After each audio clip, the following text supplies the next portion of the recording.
All right. Good morning, everybody. Thank you for being here. My name is Mayor Cal Sheehy, and I'm joined by City Manager Dickson. Good morning, everybody.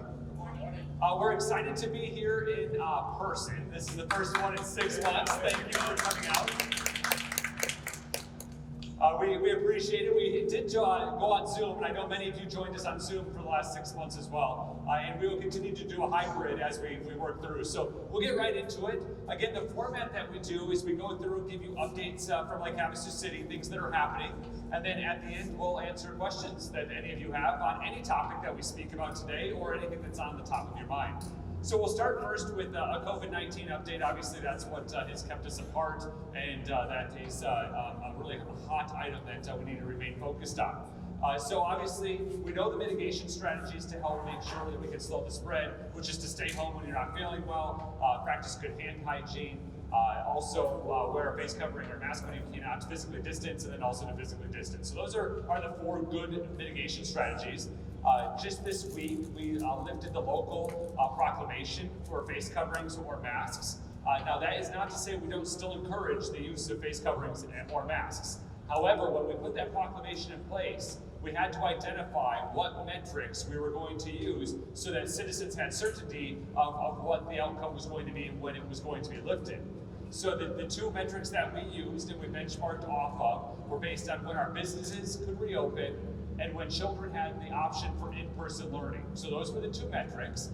On Thursday, September 3rd, which again on Thursday is the day that all of the metrics are updated each week from the Arizona Department of Health Services. On Thursday, September 3rd, we met the metric for the reopening of our businesses in a modified fashion. So not fully reopened, but a modified fashion. Many of them have to have 50% occupancy. Some require face coverings or masks and other mitigation strategies within that. Then just last Thursday, September 24th, Mojave County met the metric for in-person learning options for our children. So when that occurred, we started working with public health professionals in the county and our legal teams to see what it would take to lift the local proclamation, and we made that announcement on Monday afternoon. Again, with that being said, we still encourage people to wear a mask or a face covering when you cannot physically distance and when you're in an indoor public place. It really is an important mitigation strategy. It helped drive down our numbers. When we initially put that proclamation into place on July 3rd is when it went in effect. Literally 12 days later, we could start to see a downward trend in the number of new confirmed cases in our area. I haven't only been focused on number of cases because number of cases is a time and place metric, if you will. So that's how many cases we have today, and it's a time and place metric. But I've also been working with our local medical community and looking at hospitalization and availability of hospitalization within our community, and that's another metric that we've been following. All of the metrics that I'm speaking of today are available to everybody at any time in real time. You can go to azdhs.gov, which is the Arizona Department of Health Services. They have a really robust data site that you can look at data by county. And then you can also go to the Mojave County Department of Public Health website, or just go to mojavecounty.us, and there's a big coronavirus banner right in the center of the home screen. Click on that, it'll take you to another robust data site. So those were the reasons. So again, I know that it can be tricky when you just have sound bites in news media, but we still are encouraging people to wear a face covering or a mask. Today we're gathered here under the iconic London Bridge, the namesake of our beautiful community. And we're joined out here and doing an outside in-person coffee with the mayor and city manager because outdoor transmission is a low risk factor. So that's why we're in an outside area. Physically distanced as you are all sat around this area, and at that point it wouldn't be necessary if you can physically distance to have a face covering. So those are just when appropriate and whatever you feel comfortable with. The other thing I keep reminding folks when it comes to the face coverings or masks is we're going to see people that are wearing face coverings or masks. We're going to see people that are not wearing face coverings or masks. And please, let's stop the mask shaming on both sides. Those folks are making the choice that is right for them, whether they're wearing a mask or not wearing a mask. And this goes for not just outdoor environments like this, but when we're in areas like stores and retail and all those areas, let's just be respectful of each other. The other thing is masks are still required, even with the lifting of the proclamation, in restaurants, bars, gyms, fitness centers, and theaters. So those are still required, and many businesses will continue to require the use of face coverings within their establishments. And I ask that you please be respectful of that choice of that business owner or that company that has made that choice. So, Jess, I'll turn over to you for any other COVID updates that you can think of that I might have missed. No, I think you've nailed it all, and I guess in terms of that face mask proclamation that was lifted by the mayor and by the city, it's important to understand the fact that there are still restrictions in place that are by the state of Arizona, by Governor Doug Ducey, and by local businesses. So please be respectful, and let's get through this in a kind, gentle way in terms of how we're interacting with each other. And I guess that's the big news. Yes, and so in addition to the other leading factors that help drive down some of our numbers is that we now have widespread community testing availability within our community. So anyone that needs to get a test can get a test, which is fantastic. That was not the case in early July. We worked really, really hard to be able to get that testing availability, and I'll go over a few of those in just a couple of minutes. But we also, the county has been able to stand up their contact tracing department. So people that do have a confirmed case are contacted by the Mojave County Department of Public Health, and they are discussed on ways that they can mitigate the spread of the virus, mainly by staying home and quarantining if they are a confirmed case. But that was not the case in July. We were not able to do that at that time. So those factors combined with the face covering or mask helped reduce those numbers. So I don't want to say that it's just one factor, it's many factors. It's also the factors of all of our citizens being responsible and again staying home when they're not feeling well, washing their hands regularly, and following the other mitigation strategies. So testing, we have one opportunity today. If you don't want to have the test that swabs up your nose, some people say it tickles your brain. If you don't want that test, you can go over to the Aquatic Center after you're done with us today, and they are doing saliva-based testing with a partnership with Arizona State University. So our local campus worked with the branches in Tempe, and now they are offering saliva-based testing over at the Aquatic Center up until 1 o'clock this afternoon. You do not have to register. However, many people did register for it, but you do not have to register. You can just go in, get into the queue in your car. They'll hand you test tube, I don't know what you call those, but they'll hand you something that you'll be spitting in as you make your way through the parking lot, and you'll have the results in the next 3 days or so. There's also testing available with our partnership at Mojave Community College. They have a partnership with Embry Women's Medical, and they're offering testing daily. So that's an option for you. There's also rapid-based testing at Lake Havasu Primary Care. You don't have to be a current patient, but Lake Havasu Primary Care is offering daily rapid testing. That is, again, a swab test, and you'll have the results within an hour or two. They're coming back very, very quickly. So that's it. And all of these, when it comes to the cost, if you have health insurance, there is no out-of-pocket cost for anybody. So when it comes to the test to determine if you actually have COVID, now I believe the antibody tests are there is a cost involved in those, and those are the ones to determine if you actually have the antibodies or had the virus in the past. So for all of the testing availability and options, you can go to the Lake Havasu City website at lhcaz.gov.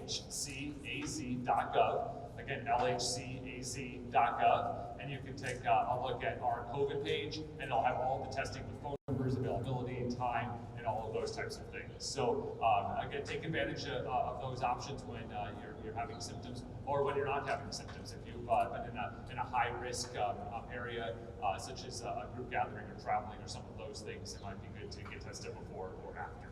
I guess with regards to testing, if I can, Mayor, a few months back, we had people in the community that were calling the city, calling the local providers, asking for testing, right? And in some cases, it was very, very difficult. I remember when, about 3 months ago, at the time, months and days are a blur in the last several months, but we're at La Paz Regional Medical Center down in La Paz County, opened up the fact that rapid testing, and everybody was flooding to partner to get that testing because there was no availability out here. So a lot of work with the county, conversations we've had with lots of more regional experts to try to bring more testing to the area. It was taking 5-6 days to try to find a test. You'd get a test, it would take 10 days to get a result. So we've come a long ways in regards to testing in just the last several months. Now there's a testing site that's going on right now, and ongoing at MCC, and Many medical facilities and physicians in town are offering that test as well too. So I think it's important because at those early stages, if you had COVID, you couldn't get a test to confirm if you did or not, and you're maybe interacting because you're waiting. Take you 2 weeks to find out if you're positive. By the time you find out you're positive, you were already past the quarantine time frame. So we've come a long way. It's just necessary. It was a process. We were meeting every single day, and we took money out of the equation to get testing availability here, and even that wouldn't work. We could not get anything. But we should every check. How do you? Yeah, we literally said, what does it take? And then we started to get some results in about July. So with that, that will be our COVID update, if you will. We'll move on to, you want to talk a little bit about the CARES dollars. The CARES dollars are dollars from the CARES Act. Many of you may know about the CARES Act from a variety of different ways. Maybe you got a $1,200 check from the government. Potentially you're a business owner that was part of the Paycheck Forgiveness Program or the PPP loans or the other loans available through the SBA. In addition, CARES monies were set aside for local governments distributed through the state. So the federal government, with everything that they did on the CARES Act, they did it in a mechanism that was the quickest way to get the money out to those that needed it. So for example, those that got the $1,200 check, that went immediately into your bank account or the last place of record for your tax returns the previous year. For unemployment, that went through the state unemployment system. So that way that $600 additional unemployment was able to get to recipients as quick as possible.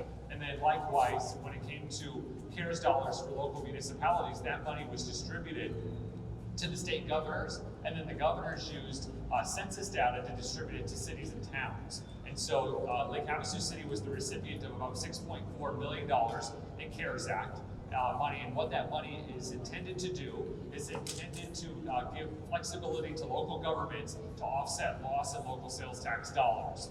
The way that Governor Ducey did it, again with a mechanism to get it to the recipients as quick as possible, is to identify and use the public safety sector to distribute those monies. So those monies would offset the general fund public safety monies, and the monies that we already had allocated in the budget for public safety would then be freed up to use as the city determined the needs. So we have used some of those monies on a few things, but most of that money is still in our bank accounts and will be used as we make our way through this pandemic. You want to talk a little bit about kind of the distribution and where those monies have been used and what the intent will be for us? Yeah, sure. So there was, like you said, there was a stimulus dollars that went out to individuals from the federal government directly to the individuals. There was dollars that were PPP, Paycheck Protection Program. Thank you, the PPP. That was sent out to help and assist the local businesses. And those dollars that filtered to the governor were distributed to all cities and towns in Arizona. The big cities were handled a little bit differently. The Phoenixes, the Tucsons, and Mesas, I believe. And then the rest of the cities, like Havasu City, was receiving an allocation based on population. So we'll talk about census a little bit later, and that's just one example of where census numbers do come into play very significantly for Lake Havasu City and our ability to provide services. So like you indicated, $6.4 million was allocated to Lake Havasu City, again based on population. And we've had a very rigid accounting, and we know exactly where the dollars are coming in. We know exactly where the dollars are earmarked and how they've been spent. We spent purchase. The City Council approved the purchase of 92 Oklahoma, the old Havasu Fitness location, and we're looking at that for a future courthouse.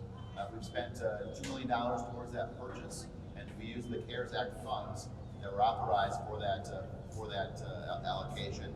And in addition to that, we've identified and the council approved a resolution that for $250,000 that was distributed towards the Resource Alliance. Our Vice Mayor Dave Lane and other elected officials from the city are in the audience, and Vice Mayor Dave Lane, representative for the city. We have the Better Business Bureau, the Community Health Foundation, the United Way, and our local Chamber of Commerce that are part of the Resource Alliance. They've raised a lot of money just through funds and donations throughout the community, and then the $250,000 in CARES Act dollars that were distributed by the city through the Resource Alliance are going directly to help some local businesses pay for the needs to keep their doors open. These are rents and utility payments and those types of payments, and we've heard a lot of great things that the Resource Alliance is doing with those dollars. So that's to date, those dollars that have been spent up to $6.4 million, is $2 million for that purchase of 92 Oklahoma, and then $250,000 to assist the Resource Alliance and assisting our local businesses here in the community. Okay, so we, with the CARES dollars, like Havasu City has gone above and beyond with helping our local business community. When Governor Ducey shut down businesses in certain categories at the end of June, those businesses were really struggling with being able to pay their rent and their utilities and those types of things. So there was no availability of funds for that, and so we took some of those CARE dollars so that we could grant them. The mechanism was we granted them to the United Way for the Resource Alliance to then allocate those monies out to different businesses, and that was a step that like Havasu City has done. That was a step above all other communities to be able to help our business community as they navigated their way through. But they're now reopening. So those CARES dollars, basically, you'll hear some of our federal elected representatives say there's different tranches.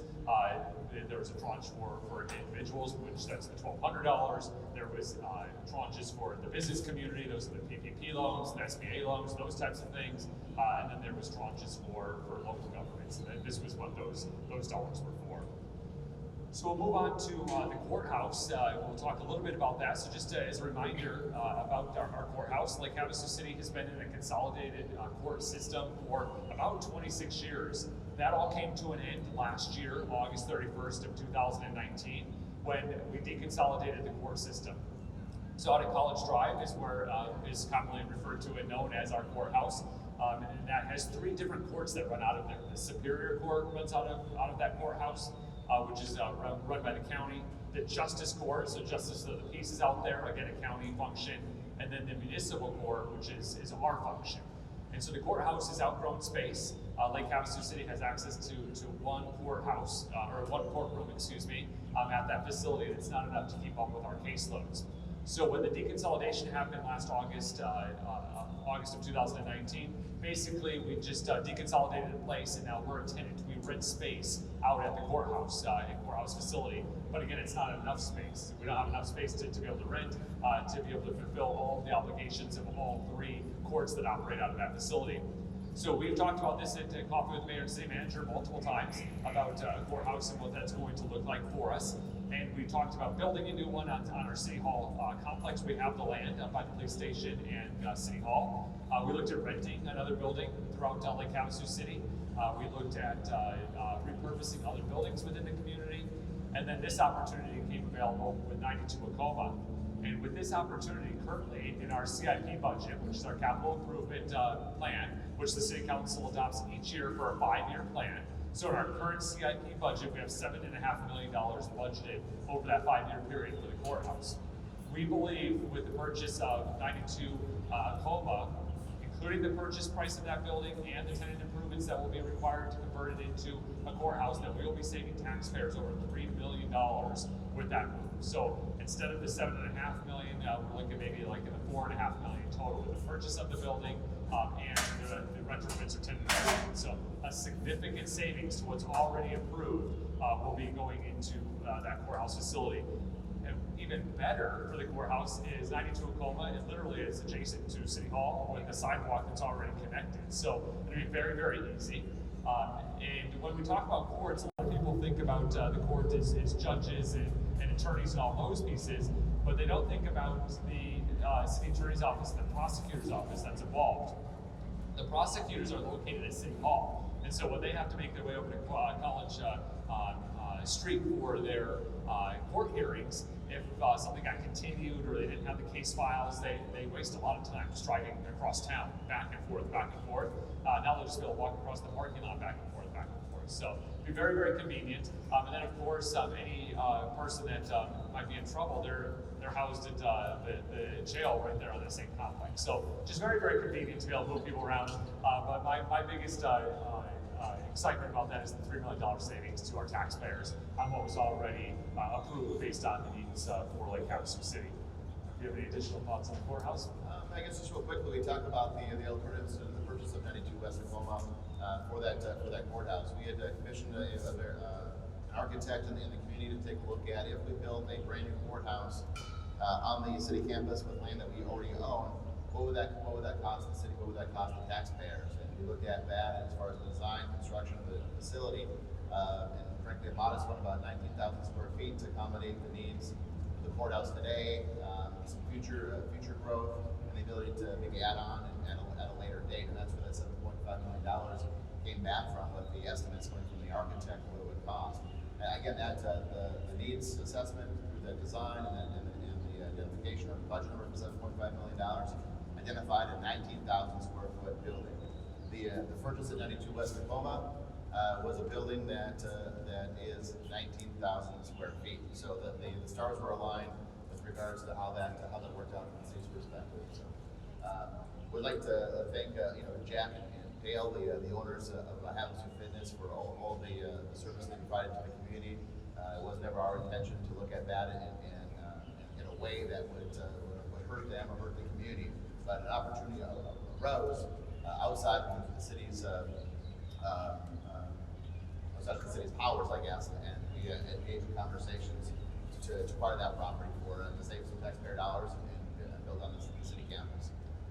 And we wish Jack and Dale Bailey a very happy retirement. So they're now in retirement. They've done good work in Lake Havasu City from a civic perspective and great business partners. But we wish them a really great retirement going forward. Next, we'll talk a little bit about the position. We'll answer all the questions at the end of. I just had a quick question about the courthouse. Is the outside going to change at all? We're still working on that, but probably not. Just some signage will change. So. All right, moving on to the positional analysis. We've talked about that a lot over the last 24 months as well. As a reminder, the positional analysis is the need to take a look at all city employees and what their compensation is, and are they paid at market wages, and what their process will be going forward. So we determined and knew that our employees were being underpaid in many areas, and we were losing employees because of that. And so the cost of turnover in hiring and bringing new employees back on is very costly to the taxpayers. And so we took a look at it, but we wanted to make sure we had a very comprehensive plan so that we weren't just fixing it in different divisions as it came up. So we engaged a firm to help us. This firm is a horrible firm. If you've been paying attention to any of the stuff that we have been talking about, we didn't know it was at the time. We thought it was going to be a really fantastic firm that's done this for many communities in the past. However, they did a bad job for us. And so, but nonetheless, they were still able to get us the data. We have 10 comparable cities that were identified across the state of Arizona that were similar to Lake Havasu City. Not all cities have the same types of services, so we had to find 10 comparable cities that had airports, that ran the fire stations, because some have fire districts, that have police departments, that have parks and recreation programs. We had to find 10 comparable cities, and we were able to do that. That firm did help us do that, and then they helped us identify ranges. Everyone was really happy with the ranges that they helped identify, and that's where our happiness with that firm stops. And so it was presented to City Council in late August or maybe early August, and with a really cold reception, because it was not what the City Council had asked for, it was not what staff asked for, and it was not what Jess and his team were working towards, which our goal was always to ensure that our employees were paid at market rate and we were fixing a compaction issue. Those were always our goals, and I'm happy to say that we are making really good progress on that, and I believe everyone's going to be very happy with the system. We have a new system that will be coming in at the end of this month. That will be a step system, so there will be a path forward for city employees to be able to look and see what their career trajectory would be, and they'll be paid at market rate with a way to solve compaction immediately and going into the future. That's the global perspective, and I'll let Jess talk a little bit more about the details. Yeah, no, I think that's the goal of what we're looking at, is trying to identify the market rate for the employees, and it comes down to compaction and these types of things. The bigger picture is that attraction and retention of quality employees. So we want to bring in, we want to retain our superstars, our employees within the organization, and then when they retire or promote from within or otherwise, that we want to be able to attract employees to Lake Havasu City. We're already seeing some of the benefits of the positional analysis when it comes to, for example, for our police officers. So we have vacancies within our police department, and with the wage is one of the concerns. You know, if you're a new employee, new citizen, a new city employee coming into Lake Havasu City, the cost of living is higher than most other locations. So you're looking at the wage that you're making as a city employee, but you're also looking at what it costs to live in Lake Havasu City. So we identified new wages, new market wages for all of our employees, and then put them on the new scale in a way that makes the most sense for the employees and for the organization, for the taxpayers. But we're already getting interest from other people that are applying for police officer positions, something that we've been struggling with for many years. So again, that will all come together at the end of October for city staff, and that will bring to a close to almost 24 months of work that has been occurring and been identified as a top priority by the city council as well as city staff. So we're glad to bring that to a conclusion. As part of that, we have a council discussion item about council wages. You may recall about 2 years ago now, there was a measure before the city council to increase the mayor and city council wages. At that time, we were in these discussions for the positional analysis, and we had all said, no, we are not doing anything with council wages until we can solve the wages with the city employees. At that time, we identified that we would do it as part of the positional analysis. So we took the same 10 comparable cities for mayor and council wages.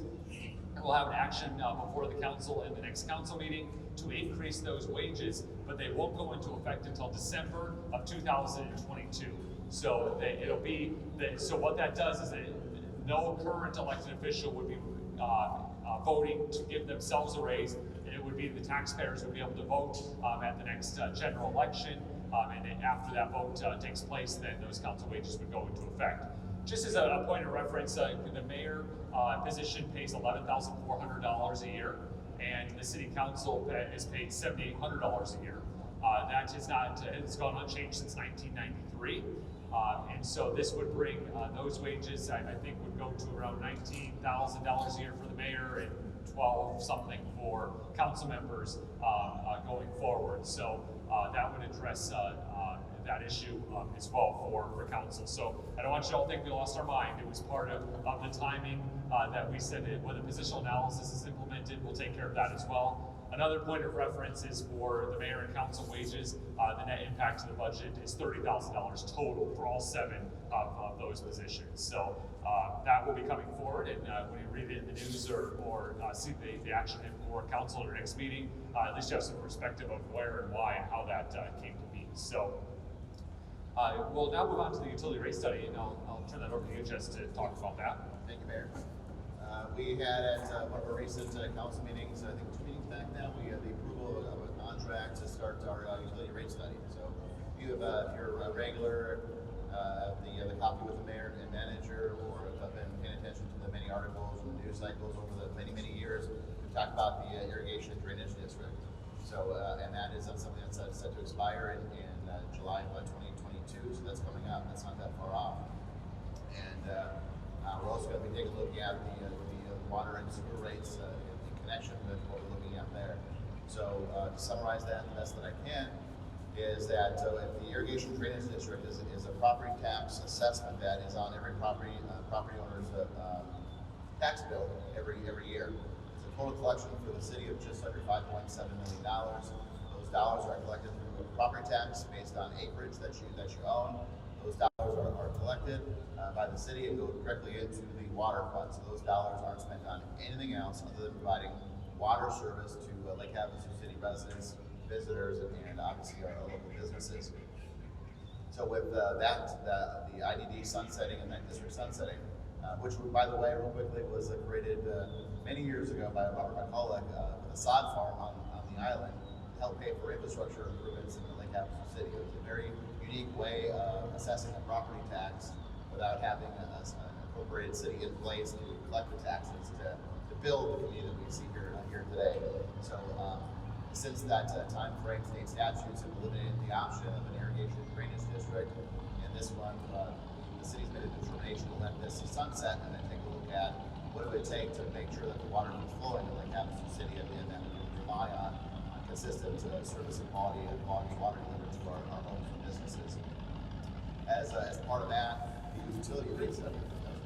The utility rate study will look at what it takes for to provide not just water service but sewer service to all the homes in Lake Havasu City. Now the goal here has and will always be to break even on this endeavor. So these funds aren't collected by the water bill, or you want the water and sewer bill for the city. Those dollars don't go towards police or fire or parks or anything like that. They go directly to our free wastewater plant, water treatment plant, and the other and the many miles and miles of mainline water and sewer lines and laterals that throughout the community. The maintenance of those and the personnel it takes to make sure that the break happens, that we fix it. If scheduled repairs every year to make sure that we're avoiding breaks from happening, being proactive with that. So there's a whole lot of effort that takes place behind the scenes. So when we wake up in the morning and take a shower and brush our teeth and flush the toilet, that those things will continue to be provided.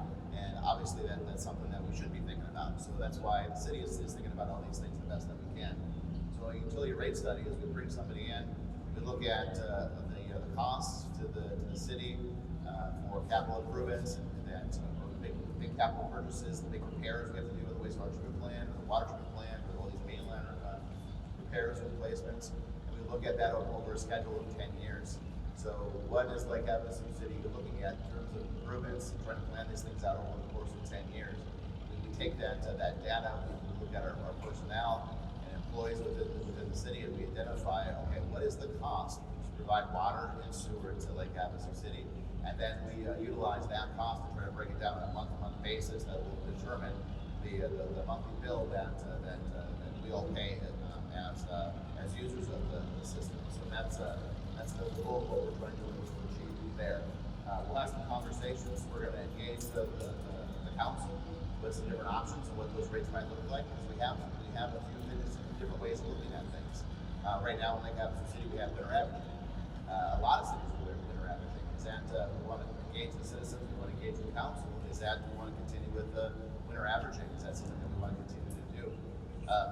You could look at different rate schedules that are out there for water conservation. So maybe that the base rate. A lot of times when you look at that monthly bill, you'll see like a base rate of $20 or $30, and then you're paying on top of the base rate the usage of the water usage that you use as a customer. So that base rate be lower, and then we should charge more for the actual water usage, which would help out with water conservation. Or maybe that base rate should be a little higher, so that maybe it impacts the homes that the properties and the customers in Lake Havasu City that aren't here 12 months out of the year. So different things that we can look at with that. So we're going to be there's more to it, but that's kind of the big picture things. We'll be challenging the consultant to come up with some different recommendations. Staff will be providing the input in terms of what the cost of the system. We'll bring all that data, all that information, we'll condense it down the best that we can, provide 2, 3, 4 options to the public, 2, 3, 4 options to the council, and make a determination on how we move forward providing water and sewer services at a rate that allows the city to break even on providing those services. Thank you. I have a question. Yeah, we answer the questions at the end. So at any topic, but I'm not familiar with the venue, so I'm wondering if there's any opportunity to have dialogue. there is. Yeah, we answer questions back and forth on any topic after we go through our topics. So yes.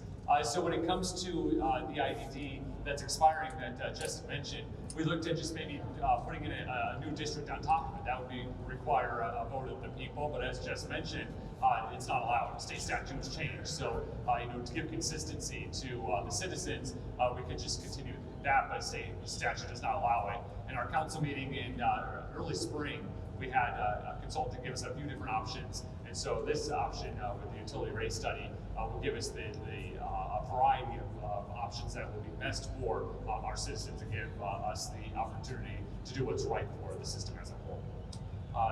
We also have the pickleball courts at Dickson Park are going to be moving forward. So that's a really exciting venture. The pickleball courts we currently have, is it 4 courts, yeah, over at Dickson Park. And there's a really active pickleball association that raised over $100,000 to help with these park improvements. So they made a presentation to council and gave their donated funds of $100,000 to the pickleball courts. And we are now putting those together with some additional park improvements at Dickson Park. So Dickson Park is also a place for Little League that a lot of our youngsters use for Little League. This will increase the parking availability and parking options out there, as well as some sidewalks and some of those types of things. So that action will be coming before City Council at our next City Council meeting. But this has also been a long time coming. The Pickleball Association, as I had mentioned, has been raising money for quite some time, and we'll be excited to see this come to fruition. We also have had recently a Clean Colorado River Sustainability Coalition meeting. I'm the chairman of CRISCO, is what it's called. And these are agencies up and down the river, from the Southern Nevada Water Authority, Bureau of Reclamation, the tribes that are up and down the river, different cities, the state agencies. It's a variety of different agencies that come together to ensure that we have clean waters in the Colorado. We protect our water rights here in Lake Havasu City.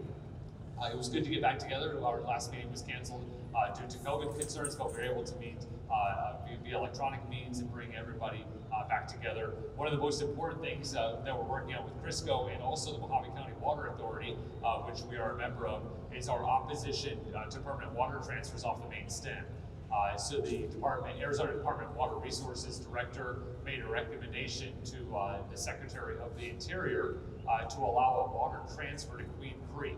So Queen Creek is down in central Arizona, and we basically would take water from the river and transfer it over there, which would set precedents. And obviously river communities are against that. Water is obviously the most important thing for our communities, and the council adopted a resolution formally opposing any permanent water transfers off of the Colorado River mainstream. We're working with CRISCO and the Metropolitan Water Authority, the Mojave County Water Authority, to be able to make sure our voices are heard, and also talk to the Secretary of Interior to let them know that that's not the right thing for all the citizens that rely on water that is already overtaxed on the Colorado River. Do you have any additional thoughts on our water conversations? Yeah, so the resolution passed by council was sent to the Department of Interior, the Bureau, and specifically the Bureau of Reclamation, and to oppose that transfer. Again, it's a permanent transfer of water rights from La Paz County or off the lower Colorado River to central Arizona, and that's something that we, as a city, as a region, as a county, have been opposed to that for many years, and rightfully so. The valley communities have had their opportunity to grow with the water that they have, and now it's a Havasu turn. Now it's a Mojave County and the communities, river communities, our turn to grow. And if that continues to happen, it'll restrict future growth in many future years. Right now, the water situation for Lake Havasu City, we're in really good shape as we our trajectory in terms of population growth that we have here, but we need that to remain. We have to keep it that way. Yeah, so we have water entitlements through policy leaders, past and present, have been very focused on ensuring that we have water rights for our water boundary and our growth boundaries. But with these types of unprecedented transfers off the main stem, that could be in jeopardy. But currently, Lake Havasu City has entitlements, and out west we'll be fighting for water for a long time, but we'll continue to keep that strong fight.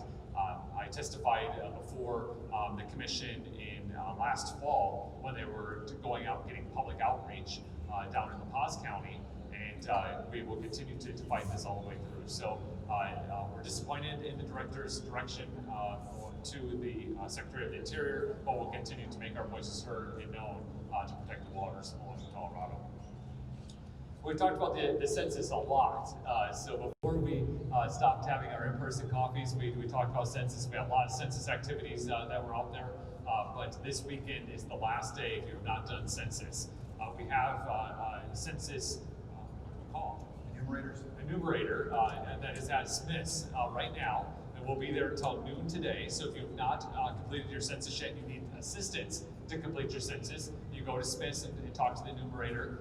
They will be there to assist you with getting that done.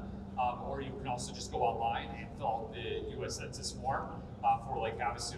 So as a reminder of why the U.S. Census is so important, One is a topic we talked about earlier with the distribution of the CARES monies from the governor. He used U.S. Census data. That was how he determined the monies going to different communities. Also, federal representation. It appears that Arizona is on slate to give 1, maybe 2 additional seats in the U.S. House of Representatives. That's identified through U.S. Census data. And then also grant funding through the federal basis is determined on census data. So, and then on the flip side, all of our nonprofit organizations that rely on different grants or different opportunities that might come available, they identify that based on census information. And we also have folks that are looking to relocate their businesses to certain communities, most notably retail, that a lot of folks want certain retail businesses to come to Lake Havasu. They're going to use census data to determine if this is a community or an area in which would be good for them to come here. So the census is so important. If you have not done it, please get that signed up, and it ends on the 5th. October 5th. Yeah. So it's coming up quick to get your last part in for the U.S. Census. Before we go on to the next portion of our meeting to answer any questions that you all may have, let me first introduce some of our elected officials. We have Vice Mayor David Lane with us. Good morning, Vice Mayor. We have Councilmember Donna McCoy is with us. Good morning. Councilmember Jenny Koch is with us. Good morning. Thank you all for being here, and thank you for your continued leadership in Lake Havasu. These are very difficult times and trying times and unusual times, and I appreciate my colleagues on the City Council as we make our days as we go forward. We also have Dr. Maria Ayon from Mojave Community College. Welcome. And she is the, I want to say dean, but I know you're the title change, so you are the dean. Okay, perfect. So she's the dean of the Lake Havasu campus of MCC. Welcome to Lake Havasu, and thank you for being here with us. And with that, we'll go into questions. So, yes. Actually, I have 2 topics I got questions on. One is the COVID money that we received from the state, which came from the federal government, and you stated that you've got approximately $5 million. $6.4 million allocated to Lake Havasu City. And out of the $6.4 million, David's group is getting $250,000. And that actually goes directly to the citizens to help their businesses stay going, working, and open, correct? Yes. That is a pebble dropped in this lake. I can understand you getting $2 million to pay for that building because your tax revenues are going to be down with all of these businesses, but that program and these people here need more money.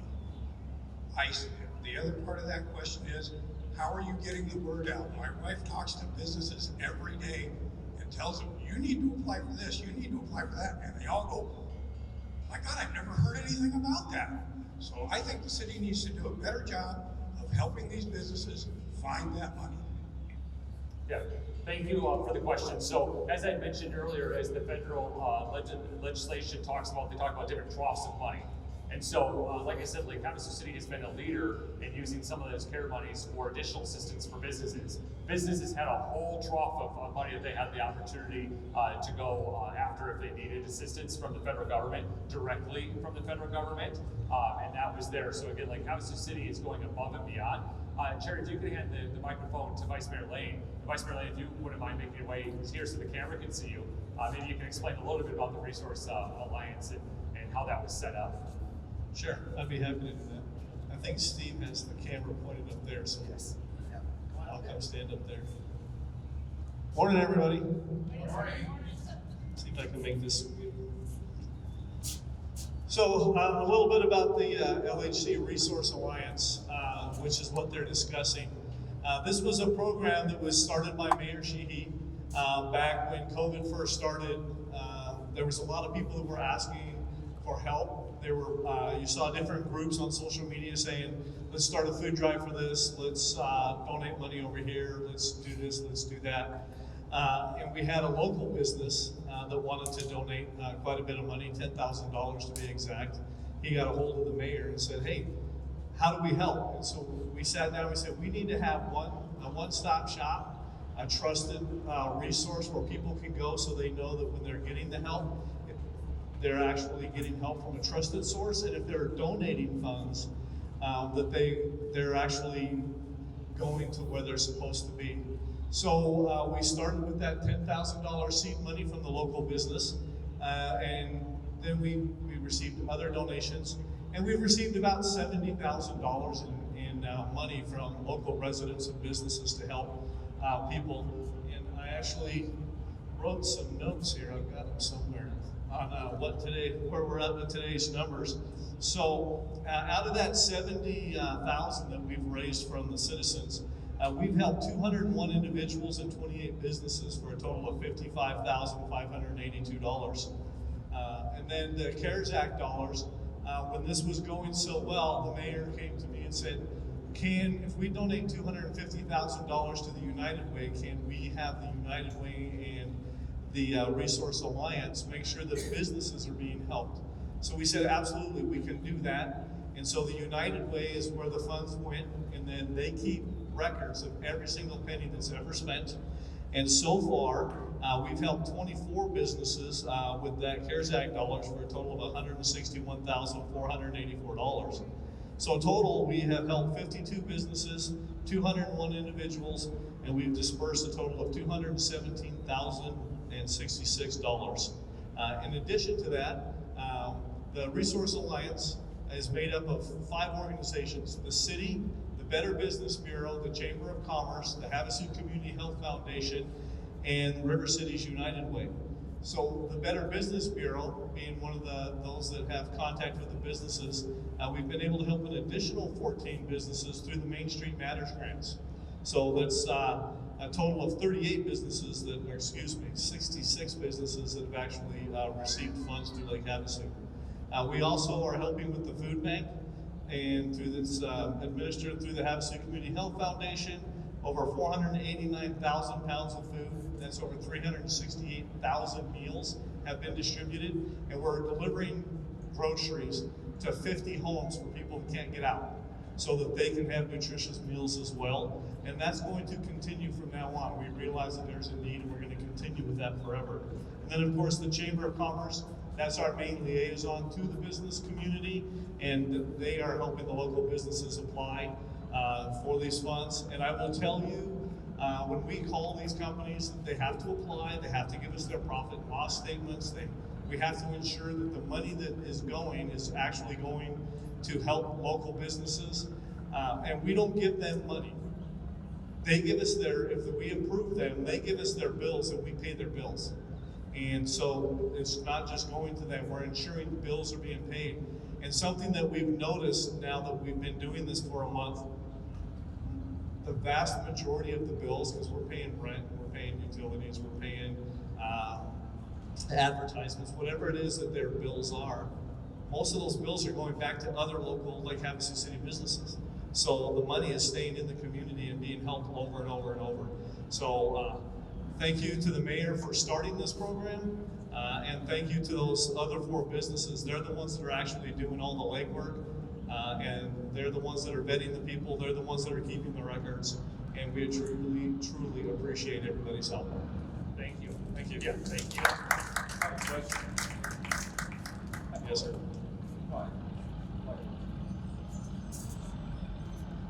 This is for Mayor Sheehy. You had met with the governor's liaison to the cities and the counties back in March before you declared the local emergency. Is that correct?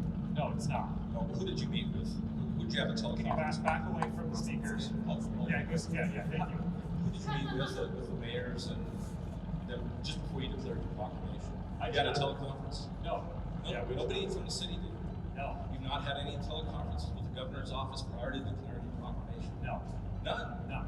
Had no knowledge that this was coming, or no plan at all to? No, What happened in Bullhead City, or what happened up in Kingdom when you had your meeting with your teleconference? What happened? I have no idea what you're talking about. You didn't have a teleconference up in Kingdom? There's a Tri-City Council, and the Tri-City Council is the council between Bullhead City, like Havasu City, and Kingman. Did you meet with them? We had a Tri-City Council meeting in February, I believe, but that was. Not in March. You have to back up, otherwise the speaker's going to give you feedback. But not in March, no. So that was What not. prompted the 3 cities to, within a day or so of each other, to declare a local emergency? Have you looked at all the cities across the country? I'm asking you the What they question. did?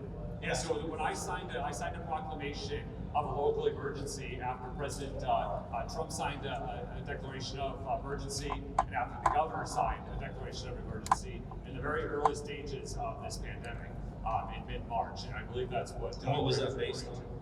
It was based on the pandemic that. No. I mean your criteria for it, the justification for it. Strain on hospitals? That was a component. That was the component. The worry of hospital capacity. Yeah. Flatten the curve, remember that? Yeah, everyone was flattening the curve. Everyone was working on that, doing their part. What happened to that Spread. measure? Why is that going down? We're not looking at hospital We're loads, still we're not slowly looking at hospital strain, are we? Yeah, we are. No, we're looking at positive case numbers, Cal. Greg, if you would have showed up on time, you would have heard our update on the COVID. So if you have any specific questions that are of general nature, I'll answer those. I'm asking it now, because I'm sorry, I missed it. I'm sorry. Yeah, so we're not going to all waste our time because you weren't here on time. Oh, I'm sorry, but could you answer my I have answered your question. I did not talk to the governor prior to signing the No, local I'm proclamation. talking about your justification and for declaring a local emergency based on hospital Because, strain. Greg, we're in a pandemic. Are in we? the United States, yes. Are we? Yeah, I'm sorry that I had to be the one to announce that. Not even by the CDC's acknowledgement, we're not. Yes. All right. Yeah, thank you for your question. I appreciate it. Okay. Have a good day. You too. Thanks, sir. Next. Right, we have this lady here, Vice Mayor Lane, then we'll go to Dave next. Okay. In the microphone, please. I just want to know how we come by assessing our cost for the sewer system. I've noticed that I had a water leak, my sewer price went up. I had a summer excessive water use by about maybe 0.1%. My sewer cost went up. I don't understand that. So what, as far as the sewer costs are based on water usage, and I mentioned earlier about winter averaging, and I guess I probably should explain that a little bit for those that don't know it. For those that have been here for long periods of time, winter averaging is something that through January, is it a 3-month period? Yes. And then we take 2 months out of the 3-month period to determine what your water usage is, and that dictates what the sewer costs are for the entire 12-month period. So if you saw an increase with your sewer bill that wasn't directly tied to your water usage based on winter averaging, then I'd like to talk to you or put you in contact with our customer service department. Well, I've already talked to them. Have They you? say that's just the way it is, so. Oh, okay. I just don't understand why if you're not using water, Yeah. sewer pipe goes up. Yeah, well, I'd like it's based on that water usage. But for yourself or anybody else that has questions, if I can get your address and we can go through the system. If you have questions, you deserve answers. It isn't that important. I just was curious because I didn't understand why the water, from watering your lawn, would increase your sewer price or even the pipe rate, et cetera. So it's hard to understand. Okay, so Jerry is going to get your name and number. We'll look your specific. It's good to know, but anyway, as Jess mentioned, anyone that has any questions about their bills or the service, just reach out to customer service at Havasu City, and we'll be able to address that. So, Dave? My question is code enforcement. Is code enforcement doing any more surveillance of properties around the city? I mean, it seems like a lot of neighbors are still not applying by keeping their area cleaned up with batteries and things of that nature. I know the city wants, I'm pretty sure that you want the city to look as best as it can. Is there any way we could get more results for code enforcement to start looking at our properties? I mean, I know we're doing a lot of construction, we're doing a lot of remodeling, but there's a lot of homes that need a lot of improvements. Is there anything we can do about that? Yeah, thank you for the question, Dave. When it comes to code enforcement, Havasu City has a reactive-based code enforcement system. So basically, someone launches a complaint and then we go and address it. We don't have a proactive code enforcement where we actually would go out and look for code violations. We have had multiple discussions over the last probably 5 to 6 years about code enforcement, and I can tell you, other than the Unisource energy hearing that we had actually canceled because we overwhelmed the council chambers and had to move it to a bigger room. This was the only other item that we overfilled the council chambers. And overwhelmingly, citizens wanted us to continue with a reactive approach versus a proactive approach with private property rights. But we do have many mechanisms for citizens to be able to report violations that they may see. We have an app called Havasu now. It's a pretty slick app. You can download it from the App Store on your phone. When you do so, you can actually take a picture of whatever the code violation is, write your own description or narrative for that, and it gives the GPS coordinates directly to city staff, and it communicates back and forth with you as the person that generated the complaint on what the resolution is. So code enforcement does do a really nice job of mitigating any of those concerns, but again, we're reactive, not proactive. But as our community grows, I would see that probably changing into the future as you have more growth and more infill within our community, where you don't have as many vacant lots maybe on your street as you did maybe even just 3 or 4 years ago. So that's our approach to code enforcement. Obviously, we want to have a beautiful community. We do have things in code to make sure commercial properties are built in a manner that are aesthetically pleasing, and also for the residences in their homes. So I don't know if you have any other thoughts on code enforcement, but no, I think that's the we've had conversations. I think we did something as far as a public hearing or an update to council December 2 years ago, I believe it was, where we had that conversation. So what from the community's perspective and community input, what type of code enforcement process does the Havasu City want to see? Do we want to be proactive? Do we want to hire additional code enforcement employees that are out there windshield surveying and out in the community looking at different violations, or do we want to maintain that reactionary process that we have in place right now? And the input that we heard at that time, and we'll continue to ask that question, engage those responses from the community, is that we want that reactionary type of process. So we have really one dedicated employee within the city, and others that to support her efforts. But she's out there doing the best she can when issues come to her, when complaints come through the app or through email or through phone calls. She's addressing those the best that she can, and right now that process is working in terms of the input we're hearing overall from the residents. But we'll keep asking that question to see if that's the direction we want to go. yeah, and for perspective, we do about 55-ish a month. It's kind of what we get to investigate. So, but we take care of each one. Who has the mic? Is Jerry on the mic? Oh, sorry. Yes, thank you. I'm wondering what your views are on the 5G. Yes. Yeah, so 5G is, some things have changed in state law on 5G. And like Havasu City is on the forefront of ensuring that we can protect our community with the limited amount of leeway we have based on what state law is. And so staff is working hard on that to ensure that, but there's very limited things that we can do on 5G expansion throughout the state of Arizona because of that statute. So you have looked into the health issues of it? Yes. Yeah, Okay. yeah, we're focused on it. All right, Thank you. Yeah, we are focused on it for sure. One of the unique things about Lake Havasu City and 5G is that you've seen other communities when all that technology took off. Right now we rely on large cell towers that cover large distances.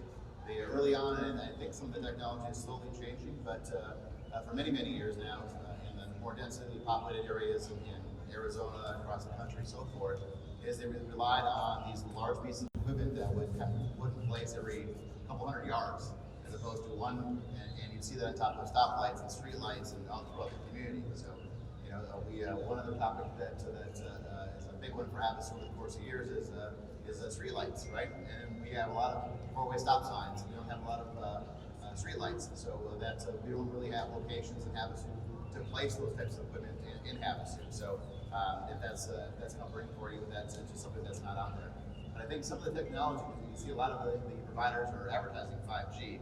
I honestly don't know how they're doing it, because 5G is specific to those areas that have those pieces of equipment that are densely placed. Would you have a meeting of interest if you were even thinking about bringing it in, so that us public would know? Sure. Okay. absolutely. Yeah, that'd be a big process. It would be a very big process, but state law does preempt certain things because of the way that changed. So, yes. I have two questions. One is, do you plan to transfer all three, justice, the municipal, superior, and over to the Acoma location? No, it would just be the municipal court would move to the Acoma location, and then the county court system, so Superior Justice would stay at that facility. They would be able to spread out a little bit because they also are cramped. Yeah. What type of traffic analysis was done for that area? For the courthouse, the Acoma, it's going to be less traffic than it was used as a fitness center. So it will be much less traffic, but we're looking at the ingress and egress for that facility to make it flow the best way possible for everybody. Do you know if you're going to be putting in a light, like right at the entrance there at Bunker and Acoma? So we're looking at that entrance to 92 West Acoma. You have is right across from Bunker Road, and then Acoma with the bend, and there's more speed on that road than most of us are comfortable with. So it's not the greatest point of access for that area.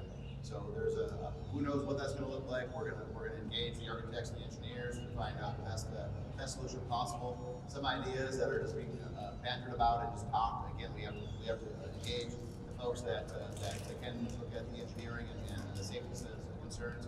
Maybe it's a stoplight. Maybe it's a four-way stop sign. Maybe we close up that driveway and have access through the city complex within the inside of the complex and close it up entirely. So all of those conversations and ideas are flowing through our heads right now. We'll engage the engineers and the traffic safety professionals at that time. But yeah, it's a concern with Bunker and Acoma and that driveway. But Mayor G indicated that the previous use is much more intense than what we're looking at right now. But yeah, it's kind of hard. I find that hard to believe. I actually live right there, and I kind of hard to believe that it's going to cause more or less traffic than the fitness center. However, that Bunker entrance from Acoma is really vital to that residential area, and it would be closing up Bunker. We're talking about just that driveway access on the property. Yeah. Bunker's across the street from the entrance now.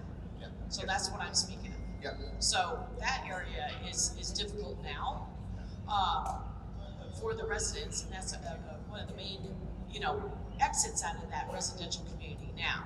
So I'm wondering if they do a traffic analysis, if they will end up putting a light. I'm not against a light. I'm just wondering if that's what they're planning to do.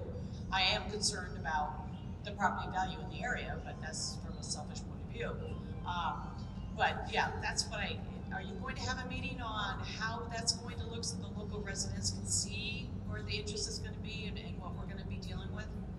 We've owned the property for 30 days. You are way ahead of us. So, but when it comes to it, it came very quickly. The traffic, the reason that the traffic would be different is the fitness center, the flow of it is, when there's classes, morning and afternoon classes, there's a lot of people coming in at one time. So we'll still have traffic, but it'll be more of the onesies and twosies versus having everyone trying to get there by a certain time. For it. That's where the analysis is that there would be less impact to traffic than is now, but certainly all those factors will be taken into consideration. All right, thank you. You're welcome.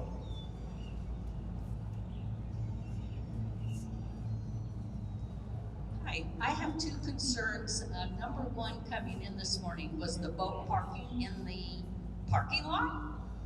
So probably it's people staying at the Express Inn or whatever that is. Yes. They need to go to the dirt and let us people park there. Okay, got that out of the way. My other concern is Suddenlink. You don't say. We've had them out many times to the home, and the last tech told us that Suddenlink just has not upgraded their system for Havasu. So I'm going to put the mayor on that one. Perfect. No, we're on it. We are all over it. We started engaging Suddenlink, geez, probably a year, maybe a year and a half ago, for their inconsistent service, unreliable service, and rising costs that are impacting all of our citizens. Not acceptable on any level. Again, I hate to say it, but state law changed which changed the way that franchise agreements can be negotiated or used. So prior to that, we had a franchise agreement that required customer service metrics be met. So certain service reliability, we had a call center based here in Lake Havasu City that employed many, many residents, but also serviced our community as well. And we had other metrics built in that we cannot have anymore. So Suddenlink is working on it. We talked to them about what their infrastructure and their capital budget was. For all of Lake Havasu City, it was $500,000 for this year. Not enough money at all. They work on it. The entire community. The entire city. Yeah, it's shocking. So the way that I don't know enough about it, but I'm gonna tell you like really layman how it works, but there's nodes. And these nodes are, you might have really great service in, but as they add more people on your street and on that same node, your service starts not being as reliable and I guess drops and those types of things. I subscribe and I have a TiVo box, and my TiVo box unconnects all the time. I don't watch any live TV, so if I don't even know that it disconnected until I go to watch something and I realize that it never did record. So it's very, very frustrating. We've engaged them just as recently as last week for a follow-up, and we're trying to get a larger commitment on capital infrastructure. We brought them to the Tri-City Council because it's not just a Lake Havasu City issue, it's also a regional issue impacting our friends in Bullhead City and Kingman. And we're going to continue to stay on Suddenlink. A lot of times people say, well, if Suddenlink can't provide the service, let's bring another service provider. That sounds like a great idea, except the cost of entry is a barrier for them. So the technology would have to be used or leased or brought in by the company that would be coming. So they either have to put in new technology or they would have to lease the technology.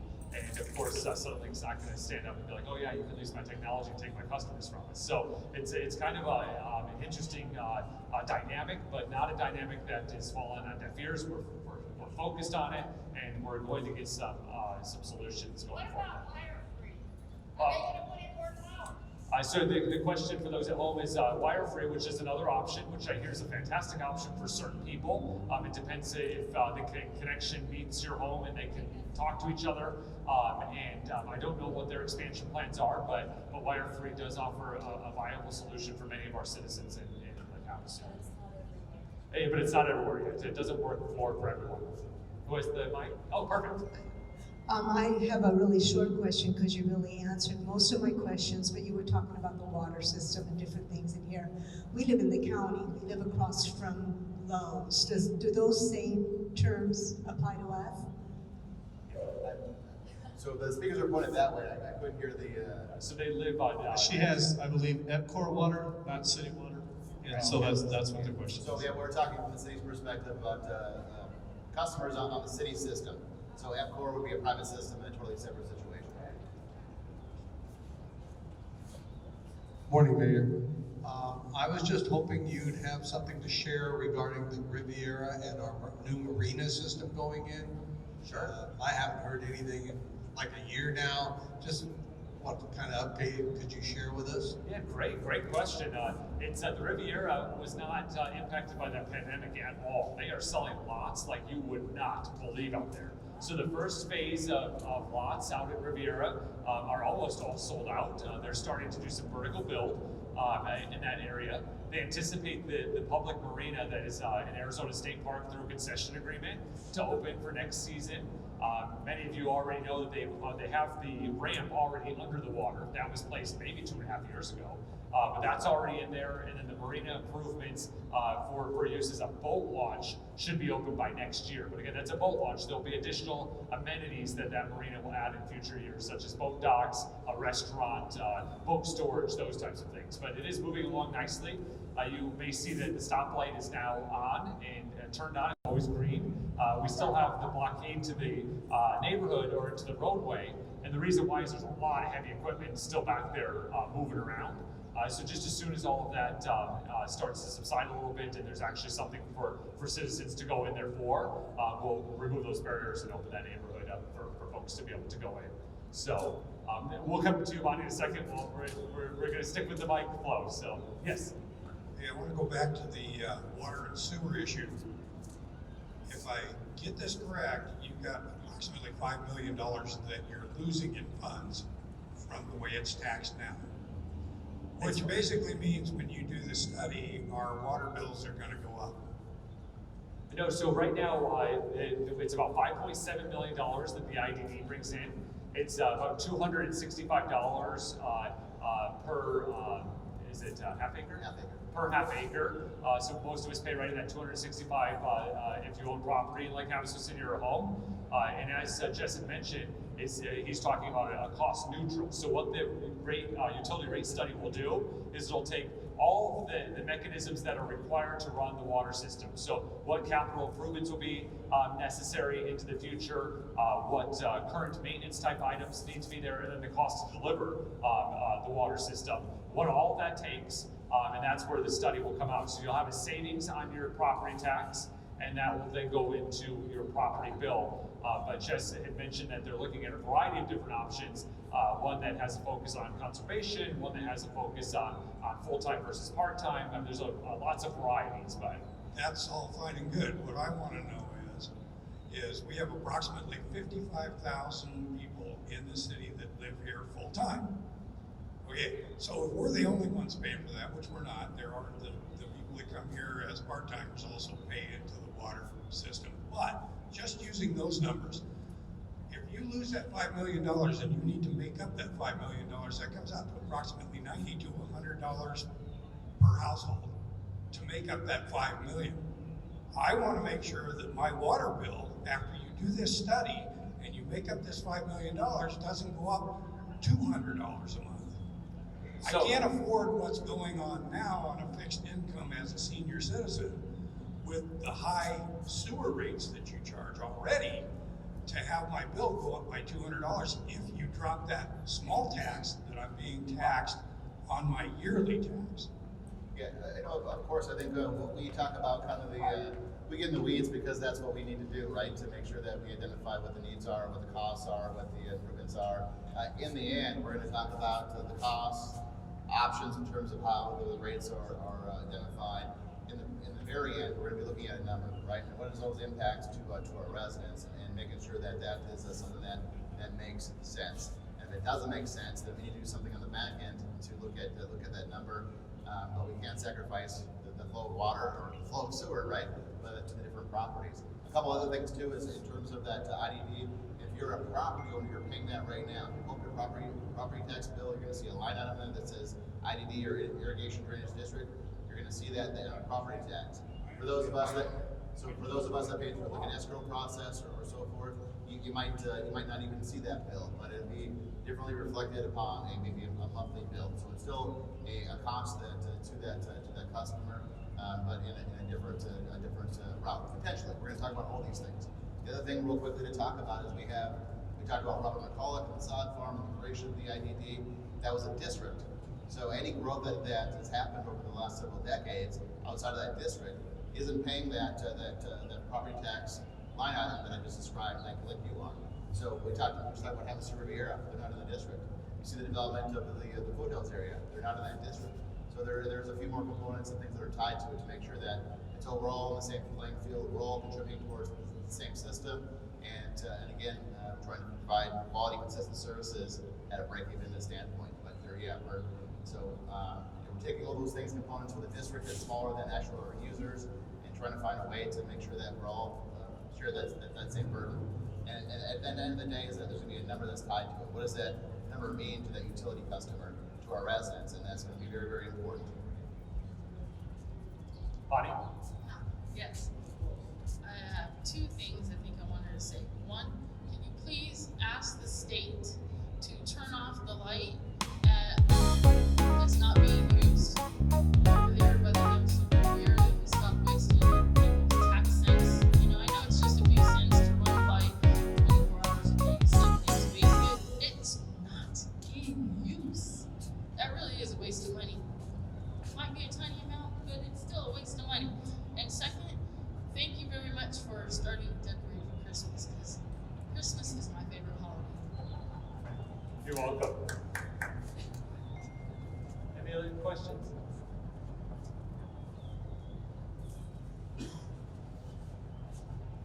Yes, so I was wondering if you might have a status on the bridge repair that was damaged 4th of July weekend? Yeah, definitely. We do have one. I'll let Jess talk about the specifics of it. Yeah, so the unfortunate damage to the London Bridge, that's not a good thing, right? And so what we do is we work with the city, just like we all do as responsible citizens and business owners. We have an insurance plan, right? So we're working with those to make sure that we have the least amount of burden placed on our taxpayers, placed on the city, and we have to make sure that we're engaging with a vendor that's going to make sure that the integrity, the aesthetic of the London Bridge remains the way it was before the accident. So there's actually a vendor out of the Prescott area that'll do a real good job that has done previous repairs to the bridge that have worked out fantastically. But there's actually a process where the molds are created, and then there's some type of a process where a patina is identified so it doesn't stick out like a brand new section out there too. So we're going through with all that right now. The time frame is we're still looking at about 3 months out. So we just went through got word back from the insurance company. I think the total damage, the total cost of the bridge was somewhere in the vicinity of about $235,000. So our deductible for the insurance, we have staff time that was part of the process, but our deductible on the $235,000 is $1,000 that the city's impacted by. Obviously, that insurance company is going to go after the person that did the damage in the first place, and we will do our greatest extent possible as well. You don't want to be his insurance company. So, you don't want to take down the world's largest antique and insure that person. So, yes, sir. Yeah, can you give us an update on the old Kmart building? What's going on there? Yeah, great question. So on August 28th, the City Council had a hearing on the rezoning of that area, the old Kmart Plaza. That was a rezoning request to allow for light manufacturing in that area. Light manufacturing seems that it'll turn into like an industrial area, but that will not be the case at all. It did pass council 7-0 with the recommendation coming from the Planning and Zoning Commission. What the facility where Kmart was will still have a retail look, so they're going to update the paint and the landscaping, all that will have a retail look, but inside we'll have at full capacity about 180 new high-tech jobs. They have invested millions and millions of dollars in precision equipment to manufacture machinery inside the facility. There will be no impact to noise, no impact to smell. There's a requirement that there's no storage allowed outside. So we went through all of these different areas. They have a facility currently in Corona, California. Representatives from the Partnership for Economic Development went and toured that area to make sure that they are good neighbors. We met at the council and talked to the owner about their intentions, and their intentions are to be good neighbors that employ citizens at very high wages, so we're excited about that. It also is it's 100,000 square feet. Isn't that shocking? That Kmart building, 100,000 square feet. And they looked at the owners of the facility, have been engaging a premier firm for the last 18 months looking to bring retail here. So they, all the favorites that everyone wants, Trader Joe's and the like, and they only got one interest, which was 20,000 square feet for an Ashley Furniture store. And so there still would be 80,000 square feet left of retail. Every day we read the newspaper and retail is shrinking and going backwards. To put it in perspective, Target, for example, is only opening new stores at, I don't know if they're opening new stores at all, they're actually contracting, but the size of their stores are only 40,000 square feet. So put it in a little bit of perspective. And then with retail changing, and also with this pandemic, it shifted really quick to online sales. Our largest increase in sales tax revenues during this last period during the pandemic has been in the online area. So we look forward to them being a good neighbor. The complex will get an updated look, so it's something that we can be proud of in the center of our community, and it also will be home to many, many jobs. And they're actually starting this month, the month of October, and hiring the initial folks. So it'll be a good time. That was actually, we didn't get out of that council meeting until like 11:30. It was a really long hearing that we engaged a lot of folks from the community. So thank you for the question. For directional purposes and from the tourist perspective, what will be the new name of that plaza? Because if we call it the Kmart Plaza, that's not going to be Well, isn't that the Havasu way? Like, if you go get a map at the high school, it still says the old gym. No, That's the name of yeah. it. But no, it does have a new name that's coming. So as part of the upgrades, they will be rebranding. I don't know the specifics. That's the private entity that will be doing that, but it will be named as a place. But yeah, one of the things we teach in the Certified Tourism Ambassador Program is in Havasu, we're so quick to be like, oh, that's the old Walmart, or that's this, or and I always make a joke because when you actually get the map from the high school, it's named the old gym, and so it's quite funny. But it will have a new name going forward. All right, well, thank you so much for being a part of our return to Coffee with the Mayor and City Manager. It's such an honor to serve the citizens of Lake Havasu City, and thank you for that opportunity. As we always do, I would like to end with some fast facts. We have a couple of fun facts from the city.